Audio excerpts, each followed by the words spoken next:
This is real? Ya. Benda kat tangan aku ni betul. Kadang-kadang masa kita stres, akan ada satu suara kecil berbisik benda yang kita tak patut buat. Bila saya tengok isu Iman Kamil ini, saya tak mampu nak judge dia. Sebab saya pun bukan manusia sempurna. Bila tekanan melampau datang, fikiran kita tak lagi waras sepenuhnya. Dan masa tu, keputusan yang kita buat boleh rosakkan diri kita sendiri. Tapi satu benda kita kena faham. Bila content creator buat sesuatu, ia bukan sekadar pilihan peribadi, ia boleh jadi ikutan.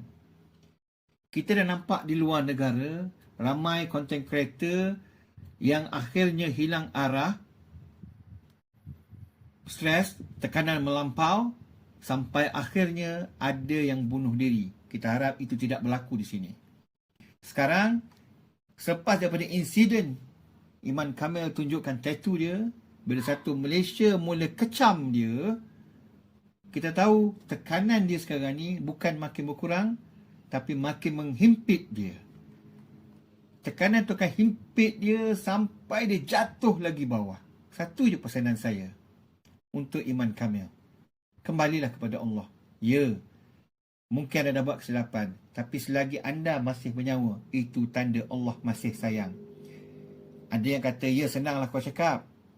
Tapi percayalah, kalau anda tengah stres, jangan ikut suara yang rosakkan diri.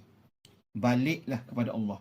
Itulah satu-satunya jalan yang tak akan hancurkan kau. Saya tak sempurna untuk menghukum, tapi saya cukup faham betapa bahayanya bila kita ikut suara kecil dalam tekanan.